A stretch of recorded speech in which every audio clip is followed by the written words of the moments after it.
हिमालय के जंगल में टुनटुनी चिड़िया अपने पति के साथ रह रही थी। टुनटुनी चिड़िया अंडे देने वाली थी। दोनों पति पत्नी बहुत खुश थे। अचानक एक दिन बरसात का मौसम होने लगता है। अरे कालू जी, ये क्या? अभी तो बारिश का मौसम भी नहीं है, फिर ये बरसात क्यों होने लगी? हमने तो अपना घोंसला भी मजबूत नहीं किया। अगर बारिश होती रही तो हमारा घोंसला कहीं टूट न जाए। तुम माँ बनने वाली हो, ऐसे मौके पर ऐसी अशुभ बातें नहीं बोलती। थोड़ी देर में बारिश रुक जाएगी, फिर मैं अपना घोंसला मजबूत बना दूंगा। तुम फिक्र मत करो, मैं सब संभाल लूंगा। तुम बस अपना ख्याल रखो। थोड़ी देर बाद बारिश रुक जाती है और कालू कौवा मजबूत लकड़ियाँ लेने के लिए जंगल में चला जाता है। इधर टुनटुनी घोंसले में बैठी सोचने लगती है, हे भगवान, ये हमारा पहला अंडा है। भगवान करे सब अच्छे से हो जाए। जब अंडे से बच्चे बाहर आएंगे, मैं अपने बच्चों को बहुत खुश रखूंगी। उन्हें दुनिया की हर खुशी दूंगी। अपने बच्चों को खूब पढ़ाऊंगी और एक अच्छा पक्षी बनाऊंगी। टुनटुनी चिड़िया भी ऐसा सोच ही रही थी कि तभी तेज बारिश शुरू हो जाती है। थोड़ी देर बाद कालू कौवा खाली हाथ वापस घर आ जाता है। तुम ठीक तो हो ना टुनटुनी? हाँ कालू जी, मैं तो ठीक हूँ, लेकिन आप खाली हाथ वापस क्यों आ गए? लकड़ियाँ कहाँ हैं? आप तो घोंसला मजबूत करने के लिए लकड़ियाँ लेने गए थे ना, क्या हुआ? मैं क्या करता टुनटुनी, मैं लकड़ियाँ ढूंढ रहा था कि तभी बारिश शुरू हो गई और मुझे खाली हाथ वापस लौटना पड़ा। तभी टुनटुनी चिड़िया चिल्लाने लगती है, कालू जी, मेरे पेट में बहुत जोरों से दर्द हो रहा है। ऐसा लगता है मेरे अंडे देने का समय आ गया है। थोड़ी देर बाद टुनटुनी चिड़िया 2 अंडे देती है। वो अपने अंडों को देखकर बहुत खुश थी। वो अपने अंडों को चूमने लगती है और अपने पंखों में छुपाकर गर्माहट देने लगती है। बाहर बारिश तेज होती जा रही थी। तभी कालू कहता है, टुनटुनी, बारिश बहुत तेज है। सारे पक्षी अपना अपना घर छोड़कर जा रहे हैं। चलो तुम भी कहीं सुरक्षित स्थान पर चलो। मुझे बहुत चिंता हो रही है, कहीं हम इस बारिश में दब न जाएं। नहीं, आप कुछ भी कर ले, मैं अपने अंडों को छोड़कर कहीं नहीं जाऊंगी। मैंने बहुत दुख सहे हैं। अभी अभी तो मैंने इन अंडों को जन्म दिया है और आप चाहते हैं मैं इन अंडों को यहाँ छोड़कर अपनी जान बचाऊं? आपको जाना है तो जाइए, मैं कहीं नहीं जाऊंगी।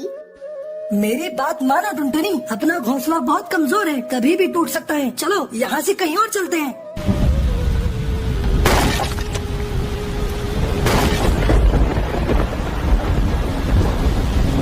अरे ये मैं कहाँ हूँ? मेरे अंडे कहाँ हैं? कौन मुझे यहाँ लेकर आया? कालू जी, कहाँ हैं आप? जल्दी मेरे पास आइए। चुप हो जाओ टुनटुनी, मत रो। तुम्हें नहीं पता, आधी रात को तुम अचानक बादल गरजने की आवाज सुनकर बेहोश हो गई थी, तब मैं तुम्हें यहाँ लेकर आया। ये सब आपकी वजह से हुआ है कालू जी। अगर आप मुझे नहीं लाते तो मेरे अंडे ऐसे नहीं फूटते। क्यों किया आपने ऐसा मेरे साथ? बोलिए।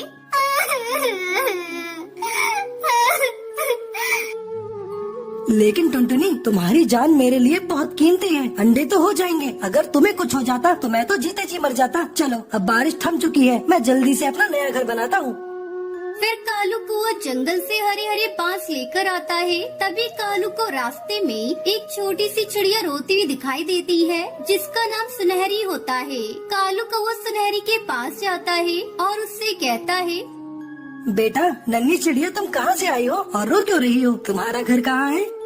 अंकल जी, मेरा नाम सुनहरी चिड़िया है। मेरा घर बारिश की वजह से टूट गया है और मेरे माता पिता भी इस दुनिया में नहीं रहे। अब मैं क्या करूं? कहाँ जाऊं? किसके सहारे जीऊं? मैं अनाथ हो गई अंकल।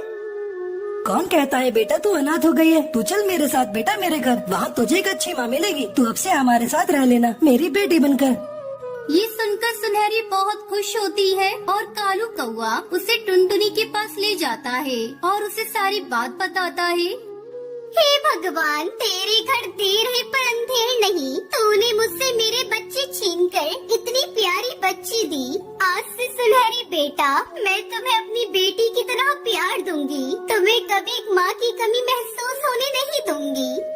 अब सुनहरी को देखकर टुनटुनी भी अपना गम भूल जाती है। फिर तीनों मिलकर हरे बांस से अपना नया घर बनाते हैं और खुशी खुशी उसमें रहने लगते हैं। अजी सुनते हो, घर में कुछ खाने के लिए नहीं है, बाजार से जाकर कुछ खाने के लिए ले आओ। पापा आज खाने के लिए फल लेकर आना। चुप करो चुप, हमारे पास इतने पैसे नहीं है जो हम बाजार से लाकर फल खा सकें। अजी आपको जो भी लाना हो आप अपनी मर्जी से ले आना। टुनटुनी की बेटी सुनहरी चिड़िया ये सुनकर बहुत दुखी होती है। कालू कौवा मन ही मन सोचता है, मेरी बेटी का फल खाने का मन कर रहा है, लेकिन क्या करूं, उतने पैसे तो मेरे पास नहीं है। कालू थैला लेकर बाजार निकल जाता है। रास्ते में उसे बंटी कबूतर मिलता है। अरे भाई कहाँ जा रहे हो? क्या बात है, इतने दिनों बाद दिखे हो? भाई मैं तो बाजार से सामान लेने जा रहा हूँ, और तुम कहाँ जा रहे हो? अरे भाई मैंने सुना है जंगल में कहीं फल की बारिश हुई है, मैं वहीं ढूंढ रहा हूँ। मुझे फल खाए हुए बहुत दिन हो गए। अरे वाह, मेरी बेटी भी फल खाने की जिद कर रही थी, मुझे भी उसके लिए खूब सारे फल लेकर जाने हैं। चलो वो जगह ढूंढते हैं जहाँ फल की बारिश हुई है। दोनों मिलकर फल वाली जगह ढूंढने निकल जाते हैं। तभी बारिश होने लगती है। ऐसी बारिश में दोनों से उड़ना मुश्किल हो रहा था। अब क्या करे बंटी, ऐसी बारिश में तो हम फल नहीं ढूंढ पाएंगे। हाँ भाई पहले बारिश को बंद होने दो, तब हम फल ढूंढेंगे। हाँ बंटी, हम बारिश के बाद ही फल ढूंढेंगे। ये बोलकर दोनों घर की तरफ लौटने लगते हैं। कालू बारिश से बचने के लिए पेड़ के नीचे कूद रहा था। तभी उसे जमीन पर बहुत सारे फल पड़े हुए दिखाई देते हैं। कालू इतने सारे फल को देखकर बहुत खुश होता है। अरे वाह, भगवान ने मेरी विनती सुन ली, आज मेरी इच्छा पूरी हो गई। अब मैं खूब सारे फल घर ले जाऊंगा और अपनी बेटी को भी खिलाऊंगा। दोनों फल को इकट्ठा करना शुरू कर देते हैं। कालू अपने थैलों में फलों को डालता रहता है। उसी समय चील वहाँ पहुँचता है। रुको रुको, तुम यहाँ क्या कर रहे हो? ये फल नीचे पड़े हुए हैं, मैं उन्हें इकट्ठा करके अपने घर ले जाऊंगा। मेरी बेटी ने बहुत दिन से फल नहीं खाए, आज मेरी बेटी पेट भरकर फल खाएगी। तभी चील के मन में लालच आ जाता है। वो मन ही मन सोचने लगता है, मुझे कुछ तो करना पड़ेगा ताकि ये सारे फल मुझे मिल जाएं। फिर मैं इन्हें बाजार में बेचकर खूब पैसे कमाऊंगा। ए कौवे, तुमने यहाँ से फल ले जाने का साहस कैसे कर लिया? अगर मैंने तुम्हारी ये बात राजा को बता दी तो वो तुम्हें खूब दंड देंगे। चील की बात सुनकर कालू कौवा डर जाता है और कहता है, मुझसे गलती हो गई, मुझे नहीं पता था कि यहाँ से फल ले जाना मना है। तुम राजा से जाकर कुछ मत कहना। हाँ ठीक है, मैं राजा से कुछ नहीं कहूँगा, लेकिन तुम्हें मेरी एक बात माननी पड़ेगी। हाँ ठीक है, कहो कहो, मुझे तुम्हारी कौन सी बात माननी पड़ेगी? तुम इन फलों को इस टोकरी में इकट्ठा कर दो, मैं इन फलों को राजा को दे आऊँगा। ठीक है, मैं ये काम कर देता हूँ। ये कहकर कालू को वो सारे फल टोकरी में इकट्ठा कर देता है। इस कालू को मैंने पागल बना दिया और अब इन फल को मैं बाजार में बेचने चलता हूँ। जब कालू खाली घर पहुँचता है तो टुनटुनी उससे पूछती है, अरे क्या हुआ, आप तो खाली थैला लेकर लौटे हो, आप कुछ लाए क्यों नहीं? तभी कालू कौवा टुनटुनी को सारी बात बताता है। अरे उस चील को मैं जानती हूँ, वो चील बहुत ही दुष्ट और छोटा है। आप यहीं रुको, मैं उस चील से जाकर निपटती हूँ। टुनटुनी चील के पास जाती है। तभी वो देखती है कि चील उन फलों को बाजार में बेच रहा था। फल ले लो फल, ताजी ताजी फल ले लो फल। अरे सुनो भैया, मुझे 5 किलो फल देना। क्या 5 किलो फल? एक साथ इतने फल लोगी? हाँ 5 किलो ही चाहिए, तभी तो इतनी बड़ी टोकरी लेकर आई हूँ। जल्दी से 5 किलो फल दो। ये सुनकर चील टुनटुनी को 5 किलो फल दे देता है। लाओ लाओ, मुझे अब 100 रुपए दो। अरे किस बात के पैसे? ये फल तुम्हारे नहीं है, ये तो जंगल के राजा के फल है। अगर तुम मुझसे पैसे लोगी तो मैं जंगल के राजा को जाकर बता दूंगी कि तुम उनके फल को बेच रहे हो। टुनटुनी की ये बात सुनकर चील डर जाता है और टुनटुनी को सारे फल दे देता है। सारे फल लेकर टुनटुनी खुश होकर गुनगुनाती अपने घर। बहुत समय पहले हिमालय के जंगल में टुनटुनी चिड़िया अपने 2 बच्चों के साथ रहती थी। पहाड़ी जंगल होने की वजह से यहाँ रोज बारिश हुआ करती थी। एक दिन उसकी छोटी बेटी रोती हुई घर आती है। मम्मी, दीदी ने मेरे पैसे छीन लिए, मुझे मेरे पैसे दिला दो। पहले मुझे तो ये बता, तेरे पास पैसे कहाँ से आए? जब तू सुबह स्कूल गई थी, मैंने तुझे कोई पैसे नहीं दिए थे। मम्मी, मैं आपको बताती हूँ, जब हम दोनों सुबह स्कूल जा रहे थे तब सुनहरी को रास्ते में ये पैसे पड़े हुए मिले थे। मैंने इससे बोला घर ले जाकर मम्मी को दे दो। तब ये टॉफी खरीदने जा रही थी, इसलिए मैंने इससे पैसे छीन लिए। कमबख्त, तुम लोग हर बात में झगड़ा करती हो। आगे से जब भी तुम लोगों को रास्ते में पैसे पड़े हुए मिले तो उससे किसी भिखारी को दे देना। ठीक है मम्मी। चलो अब तुम दोनों लड़ाई झगड़ा छोड़ो और चलकर भोजन कर लो। टुनटुनी चिड़िया अपनी दोनों बेटियों को रोटी और नमक खाने को देती है। मम्मी, मुझे ये रोटी और नमक नहीं खाना, मुझे सब्जी दो, तब मैं रोटी खाऊंगी। कहाँ से तेरे लिए सब्जी लाऊं? मेरे पास सब्जी खरीदने के लिए पैसे नहीं है। खाना है तो खाओ, नहीं तो तुझे भी खाने को नहीं मिलेगा। सुनहरी चिड़िया बिना भोजन किए ही वहाँ से चली जाती है। शाम को जब कालू कौवा घर आता है तो टुनटुनी उससे सुनहरी की शिकायत करती है। क्या हुआ जी, आज भी आपको कोई काम नहीं मिला? बच्चे कई दिनों से रोटी और नमक खाते खाते उब गए हैं। अब तो सुनहरी ने भी खाना खाना बंद कर दिया है। मैं अपने बच्चों को 2 वक्त का भरपेट भोजन भी नहीं करा सकता। मैंने कभी नहीं सोचा था कि मुझे ये दिन भी देखना पड़ेगा। तभी सुनहरी चिड़िया वहाँ आती है। सुनहरी बेटा, तुम्हारी माँ बता रही है आज तुमने भोजन नहीं किया। पापा, मुझसे रोटी और नमक नहीं खाया जाता। आप मेरे लिए जलेबी लेकर आना, फिर मैं रोटी खाऊंगी। ठीक है मेरी गुड़िया, मैं कल तेरे लिए जलेबी ला दूंगा। ऐसा कब तक चलेगा जी? बच्चों को कब तक तुम झूठा दिलासा देते रहोगे? बस कुछ ही दिनों की बात है टुनटुनी, जैसे ही मुझे काम मिलेगा तो सब कुछ ठीक हो जाएगा। अगले दिन कालू अपने दोस्त बंटी कबूतर के पास जाता है। भाई बंटी, अगर तेरे पास मेरे लिए कोई काम हो तो बता, आजकल मैं बहुत मुसीबत में हूँ। अरे यार, तूने आने में देर कर दी। मैंने एक पक्षी को कल ही काम पर रख लिया है। अगर कोई काम होगा तो मैं तुझे बताऊंगा। तब तक ये कुछ पैसे रख ले और घर जा, बच्चों को अच्छा सा भरपेट भोजन करा। बंटी अपने दोस्त कालू को कुछ पैसे देकर उससे अपना पीछा छुड़ा लेता है। इस तरह कई दिन गुजर जाते हैं। एक दिन टुनटुनी की सहेली लूसी कबूतरी उसके घर आती है। आजकल तूने मुझसे मिलना जुलना छोड़ दिया है। अरे लूसी, क्या बताऊं, मैं बहुत परेशान हूँ। कालू जी को कहीं भी काम नहीं मिल रहा है। घर पर हमें नमक रोटी खानी पड़ रही है। बच्चे भी अब उसे खा खा कर उब गए हैं। बहन, तू इतना परेशान है, तू मेरे पास आकर मुझे बताती तो सही। तू मुझे बिल्कुल अपना नहीं समझती। ऐसी बात नहीं है लूसी, तुम्हें तो पता है कि यहाँ के जंगल में बिन मौसम बरसात होती रहती है। आना जाना भी मुश्किल हो जाता है।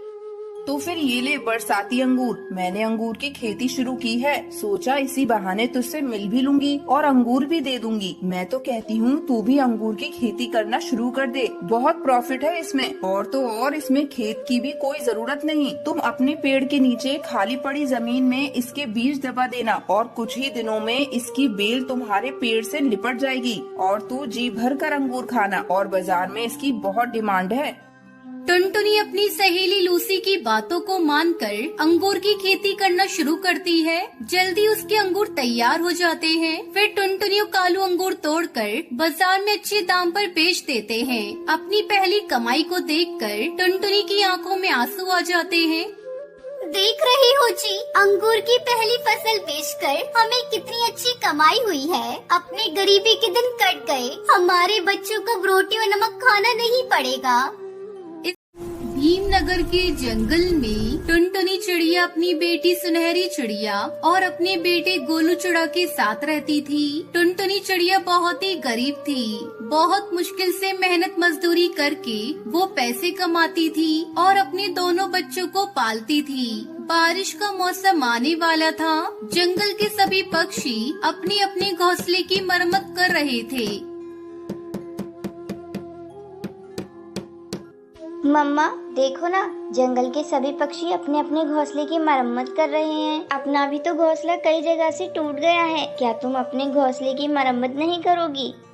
तू तो देख रही है बिटिया, कितनी मुश्किल से मैं पैसे कमाती हूँ। मैं कैसे अपने घर की मरम्मत करूँ? घर की मरम्मत करने में काफी पैसे खर्च हो जाएंगे। तभी उसका बेटा गोलू चिड़ा वहाँ से जाने लगता है।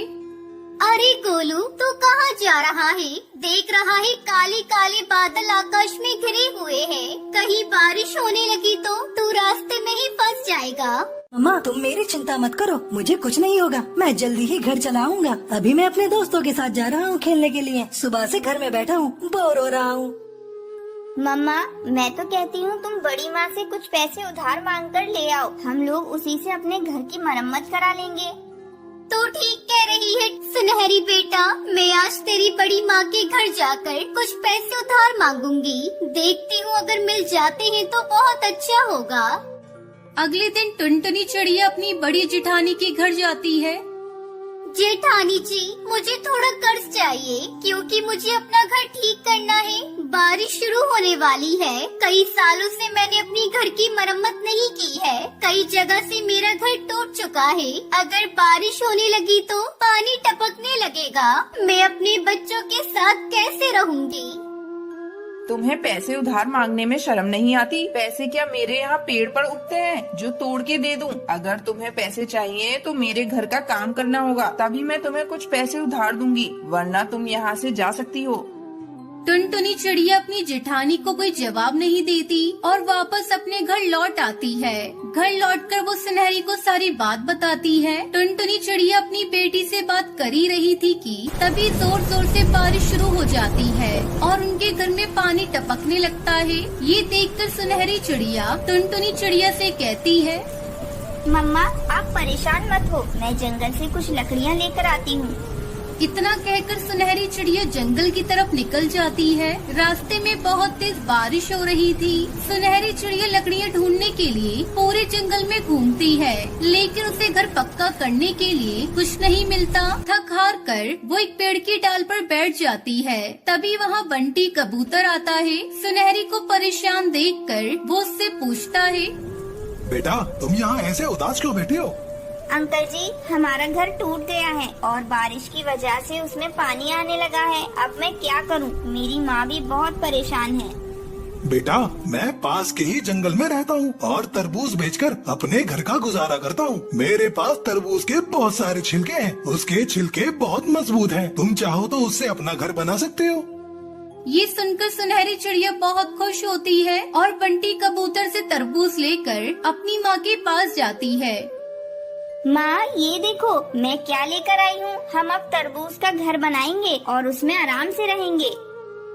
बेटा तूने तो बहुत अच्छा काम किया। चल अब मिलकर अपना घर बनाते हैं। फिर दोनों माँ बेटी तरबूज से अपना घर बनाती है और उसमें रहने लगती है।